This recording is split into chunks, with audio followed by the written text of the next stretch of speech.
ભાજપના કાર્યકર્તાઓ બસંત ખેતાનના દાવેદારી ફોર્મને લઈને ચર્ચાઓ શરૂ થઈ છે। બસંત ખેતાન 25 વર્ષથી ભાજપ સાથે જોડાયેલા છે। દાવેદારી ફોર્મમાં તેમણે લખ્યું છે કે મેં ખુરશી લગાવી અને દરી બિછાવી એમ ટેબલ લગાવવાનું કામ કર્યું છે। પાર્ટીને મને મોકો આપશે તો હું ઉમેદવારી તરીકે ભાજપમાં જ્યારે પાયાના નાના કાર્યકર્તાઓને પણ ઉમેદવારી માટેની તક મળવી જોઈએ તે ઉદ્દેશ્ય સાથે તેમના દ્વારા ફોર્મ ભરવામાં આવ્યું।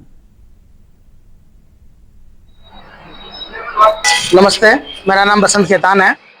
मैं पिछले 25 सालों से भारतीय जनता पार्टी का समर्पित कार्यकर्ता के नाते अपनी जिम्मेदारी निभा रहा हूं।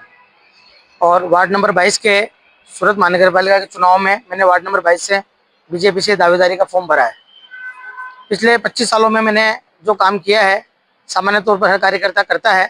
मैंने कोई बहुत बड़े काम नहीं किए हैं, लेकिन एक कार्यकर्ता होने के नाते मैंने पार्टी के कार्यक्रमों में दरिया बिछाने से लेके कुर्सियाँ लगाने, टेबल लगाने के ये सामान्य काम मैंने किए हैं। वो काम मैंने फॉर्म के जरिए मैंने अपने पर्यवेक्षकों को मैंने बताने की कोशिश करी है। और मैंने फॉर्म में भी वही काम लिखे जो मैंने किए हैं। क्योंकि मैं आरएसएस का स्वयंसेवक हूँ बचपन से, बाल्यकाल से ही, तो मुझ में ये काम करने की आदतें हैं, ये काम मुझे अच्छे लगते हैं और मैंने सारे काम ये सब दिल से किए हैं। तो और आगे भी मैं ये काम पार्टी के लिए करता रहूँगा। कभी भी कोई भी काम मुझे पार्टी देगी वो पूरी ईमानदारी के साथ में निभाऊंगा।